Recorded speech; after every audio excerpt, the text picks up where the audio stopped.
હર મહાદેવ, હરિઓમ, જય માતાજી। અત્યારે વાગ્યા છે સવારના 8:30 અને આપણે હવે ખાલી એક બાકી રહ્યા છે કચરા પોતા જવું છે વાડીએ, એ પછી નિરાતે થાય। દેવાનસિંહ પપ્પા વાગ્યા છે વહેલા અને આજે છે દિવાહો, દશામાનું વ્રત શરૂ થાય ને આજથી થાય છે શ્રાવણ મહિનાની શરૂઆત। એટલે આપણે હોય આખા મહિનાના એક ટાણા શ્રાવણ મહિનો રહેવાનો જ મારે। એટલે દેવાંશભાઈ નાના હતા એટલે નહોતા રહેતી, પહેલાં રહેતી, પછી દેવાંશ નાનો હતો પછી ન રહેતી ને હવે પાછું 2 વર્ષ ત્યાં રહેવાનું ચાલુ કરી દીધું છે। એટલે હવે શ્રાવણ મહિનો જ્યાં લગ્ન રહેવાય ત્યાં લગ્ન રહેવાનો। જે દિવાહો હોય એટલે જે દિવાહો રહેતા હોય એ દિવાહો રહે, બાકી એવ્રત જીવ્રતનું વ્રત ચાલુ થઈ જાય જ। આપણે હુંય રહીશું એવ્રત જીવ્રતનું વ્રત બહુ જ અઘરું હોય, 2 દિવસ ને 1 રાતનું જાગરણ હોય। એટલે આજે જે દિવાહો રહેતા છે ને એને તો આજનો દિવસ જાગવાનો, આજની રાત ને કાલનો દિવસ, એમ 5 વર્ષ આપણે રહ્યા હતા પણ ત્યારે ખબર ન પડે, રહેતા હોય ને ત્યારે જાગરણ થઈ જાય, કાંઈ વાંધો ન આવે, બધા હોય એટલે મજા આવે। પણ અત્યારે એમ થાય કે જાગરણ કેમ કરશે એમ। અને હું રહેતી ને ત્યારે તો ઘણાય રહેતા અને હવે તો વ્રત રહેવાનું હાવ બધાએ ઓછું કરી દીધું છે, એટલું બધું કોઈ વ્રત રહેતું નથી। એમાંય હંધાઈથી વ્રતમાં અઘરું હોય તો દિવાહો, એવ્રત જીવ્રત, એમાં જાગરણ મોટું હોય એટલે જાગરણ બધાયથી થાય નહીં એટલું બધું। હવે આપણે વાડીએ જવું છે, દેવાનસિંહ પપ્પાને વાટ જોઈ પણ તેડવા આવ્યા નહીં તો હાલીને વહી જાવ। વાડીએ પહોંચ્યા ત્યાં આજે ઝરમર વરસાદ ચાલુ થઈ ગયો છે, એટલે જેવા ફુવારા હાલતો હોય ને એવા, એટલે ટકી જાય તો કાંઈ ઉપાધિ નહીં, નકર આપણે મરચીમાં ફુવારા પાથરા છે તો એ કરી દેવું બંધ। હજી તો એનું સેટિંગ હાલે છે, જો અહીં પાણી નીકળે છે હાંધેથી, હજી તો ચાલુ કરે જ છે। તો મરચીમાં હુકારો છે એટલે એમાં બેક્ટેરિયા નાખવા છે તો ભેજ હોય તો જ ન ખાય, પણ મને એવું લાગે છે કે ફુવારા નહીં હાંકવા પડે, જો આવું કલાક આવી જાય ને તો। વરસાદનો રેડો ચાલુ થયો હતો ને એ બંધ થઈ ગયો, એટલે નાનજી બાપા કે આજે દિવાહો છે એટલે આજે તો વરસાદ આવશે જ એમ। અને સારું આમ થોડોક ભેજ આવી ગયો મગફળીમાં ને એવા છાંટા આવ્યા, પણ જો ટકી ગયો હોત 2 કલાક તો પાણ થઈ જાત, પણ ટક્યો નથી। પણ આજે દિવાહો હશે ને એટલે વરસાદ આવશે। જો વરસાદ સતત ચાલુ હોય તો દિવાહો ને અષાઢી બીજ ને કાંઈ કોરું ન જાય, અને જો બીક હોય કે નબળું વરસ થાહે તો એટલે વરસાદ આવે નહીં। એટલે આમાં કાંઈ નક્કી ન કહેવાય, આપણે કંઈ હકી નહીં કે આજે દિવાસાના દિવસે વરસાદ આવશે જ। એટલે આમાં હે ને સતમાં સત હોય, અસતમાં અસત હોય, શું થાય એ તો જો આજ છે દિવાહો, એટલે દિવાહો એટલે હો બધાય પરબનો માહો એટલે દિવાહો। અને દિવાહાનો જો આપણે વરસાદ થઈ જાય તો એકદમ દીવો થઈ જાય, કાંઈ ઘટે નહીં એવો, અને ઉજવાળું અંજવાળું થઈ જાય। કારણ કે આમ તો જોઈને તો મોલ કાંઈ ઘટે નહીં ને એવા જ છે, ખાલી એને અમૃતની જરૂર છે પાણીની। એટલે જો પાણી મળી જાય તો એકદમ કાંઈ ઘટે નહીં ને એવા ઉમંગમાં આવી જાય। એટલે જો વરસાદ થઈ જાય ને તો ઘણાઈને તો ઉમંગમાં ઉમંગ ભરી જાય, કારણ કે આજ તો બાટકી માંડી દે અમુક દિવાહાનું મુરત પરબનો વાહો એમ છે ને, એટલે મુરત કરી દે હે।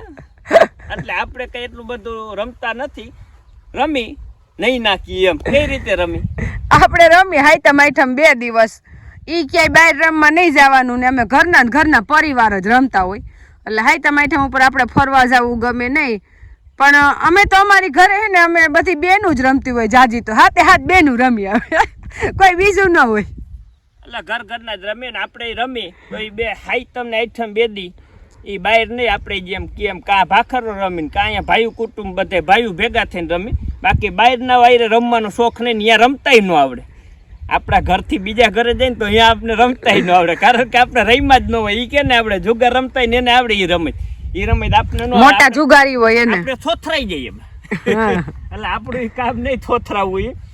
એટલે અત્યારે અને ઓન તો કોઈ થોથરા નહીં, વરસાદ થાય તો જુગાર રમશે, નકર બધા થોથરાઈ જાય નકર રમવાની તો ભૂલી જ જવાનું, કારણ કે હામું દેખાતું હોય તો તમે પૈસા વાપરી શકો, બાકી વર હારેલું હોય તો કાંઈ વાપરવાનું કોઈ પણ ને ગમે એવા જુગારી હોય તો મૂકી દેવો પડે, હાઈતમ આઈટમ મુકાઈ જાય। એટલે અત્યારે આપણે વરસાદી માહોલ છે, અને જો કદાચ થોડો ઘણો થઈ જાય તો કાંઈ ઘટે ને એવું કામ થઈ જાય। રેડો આવ્યો તો પણ કાંઈ એવો વરહો નહીં, અને અત્યારે આપણે કામ ચાલુ છે મરચીમાં ડાયકોડરમાં બેક્ટેરિયા નાખવાનું. હવે આપણે વરસાદ થયો તો અહીંયા મગફળીમાં નાખ્યા હતા, એટલે મગફળીમાં ડાયકોડરમાં અને સુડોમોનાસ બેય નાખ્યા હતા. એમાં કાળી ફૂગનો જે એટેક હતો, સફેદ ફૂગ તો નહોતી, પણ એમાં તો આપણે એક છોડવો હુકાણો નથી. એમને મગબંધ મગફળી છે, એમાં ક્યાંય નુકસાન નહીં. આપણે નથી ફરિયાદ જાજી છે હુકાવાની, પણ આપણે એટલી બધી કાંઈ ફરિયાદ છે નહીં. એટલે અત્યારે જ આપણે આમાં નાખી છે ને તો ડાયકોડરમાં. એનું કારણ છે કે આપણે આમાં જાહેરનું વાવેતર કર્યું હતું, એટલે જાહેરનો બધો ડૂસો હૈડો ને એની હિસાબે એમાં સફેદ ફૂગ એક્ટિવ થઈ. એટલે જ્યારે વરસાદ હતો ને ત્યાં કંઈ વાંધો નહોતો, નકર તેથી જ આપણે આપી દેત. પણ થોડુંક વાતાવરણ ગરમીનું આવ્યું અને ભેજ ને ગરમી બે મિક્સ વાતાવરણ થયું, અને મિક્સ વાતાવરણ થાય ને ત્યાં સફેદ ફૂગ એક્ટિવ થાય. એટલે આમાં આપણે હાઈરે એમ માનીને તો 20, 25, 30, 20, 25, 30 છોડવામાં ફૂગનો એટેક લાગી ગયો છે, એટલે હુકાઈ ગયા છે. અને હજી એમાં 25, 30 હુકા છે, એટલે હાઈરે 50 થી 60ની એવરેજ આવશે કે હુકારાની, કે એટલા છોડવા હુકા. કારણ કે અમુક હાવ ફેલ થઈ ગયા, હજી જેને લાગ્યું છે ને 2 દી પછી હુકા છે. એટલે અત્યારે આપણે રેડ નથી પાવી, પાણી નથી બગાડવું, પણ ફુવારા સિસ્ટમ ગોઠવી દીધી છે. અને ડાયકોડરમાં બેક્ટેરિયા નાખવાનું ચાલુ છે. હમણાં જેવા નખાઈ જાય એવા ફુવારા ચાલુ કરી દેવું, એટલે બેક્ટેરિયા અંદર ઉતરી જાય અને એનું કામ બનશે. ધીમે ધીમે એક્ટિવ થવા 12 કલાક કે 24 કલાક થાય ત્યાં એનું કામ ચાલુ કરી દે. આમ તો 24 કલાકે જ કરે, પણ નખાઈ ગયા એટલે કલાકે આગળ કામ એનું ચાલુ કરે. 24 કલાકે હાવ રેગ્યુલર થઈ જાય. આમથી આવે રેડવો જુઓ, આમથી 5 ગાંઠથી આવે છે, ગાંઠતો આવે. લગભગ ફુવારા ચાલુ નહીં કરો, પણ હવે પૂગું છે, આપણે વાડીએ પૂગી જવું જોઈએ. હાલો આપણે ભાગ્ય. હા આવશે જ, આ રેડો હારો આવશે. જો આયલો આવે, આમથી આવે, અવાજ આવે જો કે ફટાફટ આવું જ છું, તમે ફુવારાની ઉપાધિ કરો. અત્યારે છે ને એટલો બધો તો નથી, પણ પાંદડા બધે હોય ને મકાઈના બધાય બોલના, એટલે પાંદડામાં જ પડે ને એટલે ગાજે. ના આ પૂગી ગયો જો સાટા, આવશે તો સારો જ આવશે. ભલે આવે બીજું ભાગો. જો આપણે શ્રાવણ મહિનામાં શિવજીની પૂજા કરી નવરા થયા અને વાડી આવ્યા ને કઈ ઘટે નહીં એવો શ્રાવણ મહિનાની સારી શરૂઆત થઈ ગઈ, અને શ્રાવણ મહિનાના હરુડિયા ચાલુ થઈ ગયા. એટલે આખો શ્રાવણ મહિનો આમ આનંદમય જાય, બધાયનો ભક્તિમય જાય ને વરસાદ ભલે મહિનો દી વેઢા રાખે એની ભલે તો માંડવી બહુ સારી થાય. આમને વરસાદ વેઢે રાખે ને આવો તો શ્રાવણ મહિનાનો ચાલુ થઈ ગયો હે, અને કઈ ઘટે નહીં એવો ભોળિયા નાખ ને કઈ વેઢા રાખે આમ ભલે મહિનો દી ભલે ફળ થાય, અને ભલે માણસ ભક્તિ કરે. કારણ કે ભક્તિ એને મન શાંત હોય તો ભક્તિ થાય, નકર ભક્તિ ન થાય. ભક્તિ બધી એવી. હા ને આ બેહીન માગવાનું ને આ તો ટકી ગયો રેડો. જો થોડીક વાર આવશે તો અહીંયા એટલા નેવા પડવા માંડ્યા છે. રાતરમાં પાણી હાલતા થઈ જાય ને એટલે પાણી જેવો થઈ જાય, પાણી થઈ જ જાય, ટકી જાય રેડો. સારો વરસે છે એમ. આપણે ગૌશાળાએ માંડ પહોંચ્યા છે, એટલે જરૂરી નથી કે આગાહી હોય તો જ વરસે. આગાહી વગરનો આવી જાય તો કિસ્મતની વાત છે નહીં. નાનજી બાપાનું કેવું છે, આગાહી હોય તો જ આવે કે એમને આવે? હા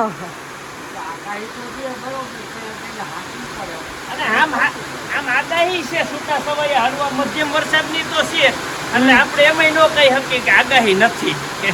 હવામાન ખાતાની આગાહી છે હળવા મધ્યમ, ક્યાંક છૂટા સવાયા ઝાપટા પડે તો ક્યાંક તમારે ફુવારા ચાલુ થઈ ગયા હે, મોટર ચાલુ નહીં કરવી પડે. એ કામ થઈ ગયું. જો બેક્ટેરિયા આપણે ન ખાઈ જાય એટલો ભેજ તો આવી જ જાય. આ કુદરતની કળા તો જો એક વાર વરસાદ વરસે ને એક વાર તડકો નીકળો.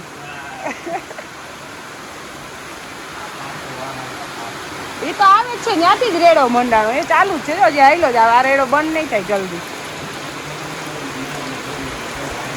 હું આપણા વાડીના શેઢે સડીને ત્યારે મનમાં એવો વિચાર આવ્યો કે હમણાં મગફળી ભેગી થઈ જાહે, ફૂલ ઉગડે છે, હુયા બેહે છે. એવો વિચાર આવ્યો કે હવે વરસાદ થઈ જાય તો મગફળી થાય. અત્યારે ખાસ જરૂર છે ત્યાં તો ભોળિયાનાથની દયા પરબારી થઈ ગઈ ત્યારે આપણે એમ થાય કે ભોળિયાનાથ હાજરા હાજર છે એમ. જો તમે યાદ કરો હા. નો આવે ને તો ઈ ભોળિયા નાથ નો કહેવાય. હા એ તો આમ જતા કરે તો ગંગા વહેતી થાય. આપણે 9 ને 5 થઈને તયુનો ચાલુ થયો છે, અત્યારે 9 ને 50 થઈ, 45 મિનિટ થઈ ગઈ છે. અને જે આ ટાકર આપણી જમીન છે ને, અહીંયા ટાકરમાં એક ફરે તો પાણી ભરાઈ ગયા, ઈ ફૂંકાઈ ગયા અને પાછા ઝપકી ગયા પાણી, એટલે ફુવારા જેવું કામ થઈ ગયું. અને પોણી કલાક થવા આવી છે, 50 મિનિટ થઈ ગઈ, 45, પણ હમણાં પાછો રેડો જ આમ ઘાટો દેખાય છે ને, એટલે કાંઈ ઘટે નહીં ને એવું થઈ જાય આપણે. એટલે હાવ છાટા તો બંધ થયા જ નથી, આ તો ચાલુ જ છે આવા તો. આ તો ખાલી નોર્મલ ધીમા પડ્યા હતા વયસમાં 5 જ મિનિટ, ત્યાં પાછી એની સ્પીડ થોડીક વધી ગઈ અને અત્યારે થોડીક સ્પીડ ધીમી છે, નકર આનાથી ફૂલ હતી, પણ પાન થઈ ગયું હોય 100% એમ. એમાં કાંઈ ઘટે ને, કારણ કે 45-50 મિનિટ વરહે ને એટલે ફુવારા આપણે કલાકમાં તો પાન થઈ જાય નહીં. આના જેવું જ ન જ હોય ને, એ તો આમ આટો મારે ત્યાં વયસમાં ગરકો આવે ને, આ ગરકો આવે જ નહીં, એક ધારા, અને જ્યાં પાછું થયું. આપણે તો જો હેરાન ગયા વર્ષે આપણે માયગા વરસાદ આવ્યા હતા, આ વખતે થોડીક ખેસ પડી, પણ ખેસ પડી નથી આપણા મન પ્રમાણે. એ તો આપણા મનનો ભ્રમ છે, બાકી એક જ દી આપણો મોલ લંઘાણો જ નથી. ખાલી શરૂઆતની ઉગીને હમું થયું ત્યાં અઠવાડિયું લંઘાણો. એટલે આપણે શિવજીની ભક્તિ કરી, એની યાદ કરી, એટલે આપણી ઉપાધિ ઈ કરે, આપણે ન કરવાની, આપણે ખાલી એનું સમરણ કરવાનું હોય. ઉપાધિ નહીં કરવાની. હા, આજ ફુવારા પાથરા અને તો ચાલુ નહીં કરવા પડે, બેક્ટેરિયા નાખવા હાટું કર્યા જ નથી, ખાલી ટેસ્ટિંગ કર્યું. હજી તો અહીંથી લાઈનમાં કીધું કોઈ કુશન કસ્તર હોય નીકળી જાય ચાલુ કર્યું, પછી કીધું બેક્ટેરિયા નાખીને પછી હાલતા કરી, પણ તા જરૂર નહીં પડે, હવે કમ્પ્લીટ થઈ ગયું. નાનજી બાપા કે આપણે ફુવારા હાલતા કરી લેવું તા લગભગ ઈ કે આવી જાય વરસાદ, અને થયું એવું જ. માયગા મેં આવે આપણે લે ને. હા અસલ મગફળીની જરૂર હતી, તાણે થઈ ગયું. તુવેર મગફળી બધું આમ કઈ ઘટે નહીં એવું કરી દીધું એમ. એટલે હજી તો વરસાદ આવશે, પણ હટલો આવી ગયો તે આપને રાહત થઈ ગઈ. આજ તો મને એવું વાતાવરણ લાગે કે આમનામ ચાલુ રહે, અત્યારમાં ચાલુ થયો છે એટલે એમ. બપોર લગી તો ફાઇનલ જ. હા, કારણ કે આમાં ક્યાંય આભ ખુલ્લું થાય એવું દેખાતું નથી, ફરતી કોર છે, વરસાદ આવે એ બધાયને લાભ છે. આમાં આપણે એકનો ફાયદો નથી, બધાયનો ફાયદો છે. જેને મોઢે વાત કરો ઈ જ વરસાદ કેદી થા હે, એટલે આપણે થઈ ગયો. મેન શું છે ખબર, પવન હાવ નથી, પવન નથી ને આ એનો જ વરસાદ છે. જો હમણાં પવન હોય તો ઉડાડી નાખે, પણ પવન નથી ને એટલે ધીમો ધીમો એમનો ચાલુ રહે, રેડો આમ ખહી ન થકતો. એટલે ઉપાધિ કરવા કરતા માણસને શું કરવું જોઈએ તો કે ભગવાનનું સ્મરણ, એને યાદ કરવાના. આપણે તો જ્યારે હું રસ્તામાં એકલી આયલી આવતી ગમે ત્યારે ઓમ નમઃ શિવાય જ આપણા મોઢામાં હોય. સવારે ઉઠી ત્યાં હાઈના હોય ત્યાં લગન, કારણ કે આપણો ટાઈમ એ નથી કે માળા લઈને આખો દી બેઠા રહી અને બેહી હકી નહીં, આપણે બધું કામ કરવું, પણ ચાલુ કામે નામ લઈ હકી, ભગવાનનું નામ લઈને તો કાંઈ ઘટે નહીં. એટલે આપણે ઓમ નમઃ શિવાય, ઓમ નમઃ શિવાય, આપણે દેવાંશને હુતી વખતે બોલાવીને જ હોવાનું, એને ચાલુ રખાવું છે. દીવાહો નું કઈક નવીન રસોઈ બનાવવાની હોય, શું બનાવવું છે? હા, જો બાકી એમ ખાલી ન જાય, મેં આવી જાય, પણ દીવાહો હે ને એટલે પેલા તો ચા બનાવો. ચા પીવો ને કેમ બનાવો? કારણ કે કો પરબનો માહો અને આજ ઉમંગ ને આજ આનંદ, આજ નેનો માં ને મારે ઘર પ્રભુ પધારે કંકર વર્ષે મેં ચા બનાવી નાખો કડક મીઠી. પછી રસોઈમાં તમારે જે બનાવે ને તમને જે અનુકૂળ લાગે, જે ખાવું હોય ને એ મારા તરફથી જ બનાવવાનું. હા, ચાલો એમ કરી.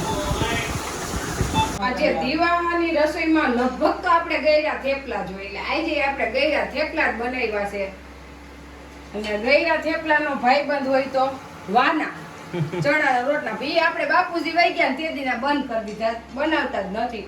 નકર ગયરા થેપલા બનાવીને એટલે વાના બનાવવાના જ, તો જ બાપુજી ગયરા થેપલા ખાતા. આજે એને 10 વર્ષ થઈ ગયા, પણ અમે 10 વર્ષથી વાના નથી બનાવ્યા, ગયરા થેપલા બનાવી, કારણ કે એને બહુ જ ભાવતા અતિશય. એમાં કઈ ઘટે નહીં. હા, એટલે ગયરા થેપલા બનાવું તો હું તરતી હોય ને એટલે મને બાપુજીની યાદ તો આવે જ. એટલે ગયરા થેપલા એવા વાલા હતા ને, ઈ પાછા વખાણે મારા દાદીજી આવું એમ કે માજી જેવા તો ગયરા થેપલા કોઈ બનાવી શકે જ નહીં. એટલે એને કંઈક હાથમાં કડાઈ છે ને હોય જ ને. અને આપણે વેલા થેપલા બનાવ્યા અને મને ને દેવાંશને ભાવે મુઠિયા ઢોકળા એટલે ભેગા આપણે મુઠિયા ઢોકળા બનાવી નાખ્યા. આમાં વઘારમાં આપણે કાળા તલ નાખ્યા છે એટલે આ બધું કાળું કાળું દેખાય. ઘટે જ નહીં. એટલે હાલો તમે એને ગીધાભાઈ એ જો જમવા ને હમણાં ગરમા ગરમ પૂરી દેતી જાવ છું.